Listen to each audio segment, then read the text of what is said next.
आप सभी श्री हरि विष्णु भक्तों को नमस्कार। स्वागत है अनुकरणीय सनातन पर। आज मैं आपको परिवर्तिनी एकादशी व्रत की कथा सुनाने जा रही हूँ। आइए श्रवण करते हैं पावन कथा। सभी बोलें श्री हरि विष्णु भगवान की जय। श्रीमन्नारायण नारायण हरि हरि, भजमन नारायण नारायण हरि हरि। युधिष्ठिर ने कहा, हे भगवान, आपने भाद्रपद मास के कृष्ण पक्ष की एकादशी अर्थात अजा एकादशी का सविस्तार वर्णन सुनाया। अब आप कृपा करके मुझे भाद्रपद माह के शुक्ल पक्ष की एकादशी का क्या नाम है, इसकी विधि तथा इसका महात्म्य कहिए। तब भगवान श्री कृष्ण कहने लगे कि इस पुण्य, स्वर्ग और मोक्ष को देने वाली तथा सब पापों का नाश करने वाली उत्तम वामन एकादशी का महात्म्य मैं तुमसे कहता हूँ। आप इसे ध्यानपूर्वक सुनो। भाद्रपद शुक्ल एकादशी को पद्मा एकादशी, परिवर्तिनी एकादशी, जयंती एकादशी, जल झूलनी एकादशी, देव झूलनी एकादशी एवं वामन एकादशी भी कहते हैं। इस दिन यज्ञ करने से वाजपेय यज्ञ का फल प्राप्त होता है और समस्त प्रकार के पापों का नाश करने के लिए इससे बढ़कर कोई उपाय नहीं है। जो मनुष्य परिवर्तनी एकादशी के दिन मेरे वामन रूप की पूजा करता है, उससे तीनों लोग पूज्य होते हैं। अतः मोक्ष की इच्छा करने वाले मनुष्य को इस व्रत को अवश्य करना चाहिए। जो कमल नयन भगवान का कमल से पूजन करते हैं, वे अवश्य भगवान के समीप जाते हैं।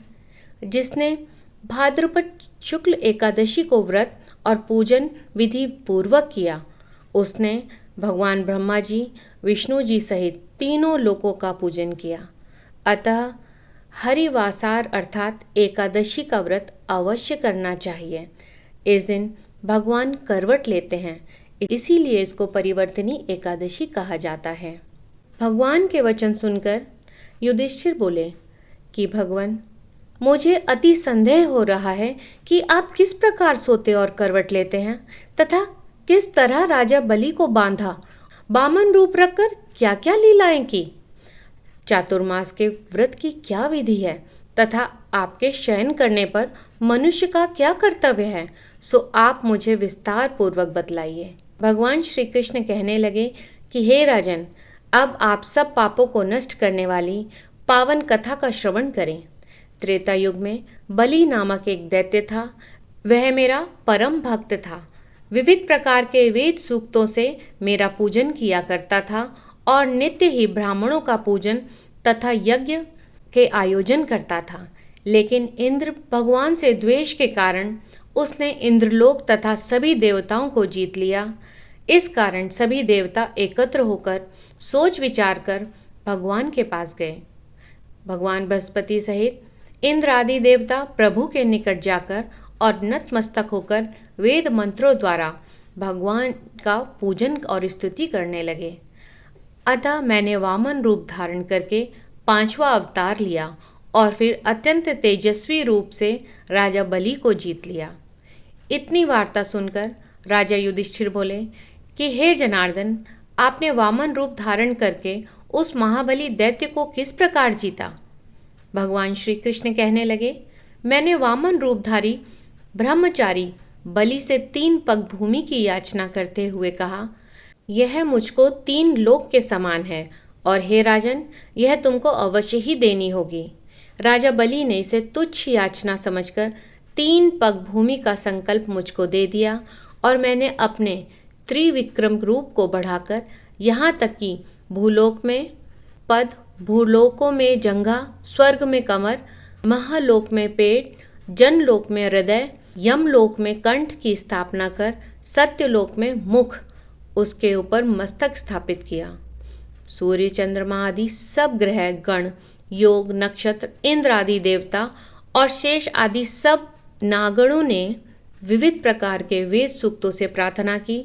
तब मैंने राजा बलि का हाथ पकड़कर कहा कि हे राजन, एक पग से पृथ्वी, दूसरे से स्वर्गलोक पूर्ण हो गया, अब तीसरा पग कहाँ रखूं। तब बलि ने अपना सर झुका लिया और मैंने अपना पैर उसके मस्तक पर रख दिया, जिससे मेरा ये वह भक्त पाताल को चला गया। फिर उसकी विनती और नम्रता को देखकर मैंने कहा कि हे बलि, मैं सदैव तुम्हारे निकट ही रहूँगा। विरोचन पुत्र बलि से कहने पर भाद्रपद शुक्ल एकादशी के दिन बलि के आश्रम पर मेरी मूर्ति स्थापित हुई। इसी प्रकार दूसरी क्षीर सागर में शेषनाग के पृष्ठ पर हुई। हे राजन, इस एकादशी को भगवान शयन करते हुए करवट लेते हैं, इसीलिए तीनों लोकों के स्वामी भगवान श्री हरि विष्णु जी का उस दिन पूजन करना चाहिए।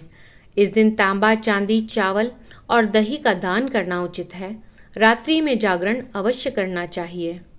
वो भी जातक विधि विधान पूर्वक इस एकादशी का व्रत करते हैं, वे सब पापों से मुक्त होकर स्वर्ग में जाकर चंद्रमा के समान प्रकाशित होते हैं और यश को प्राप्त करते हैं।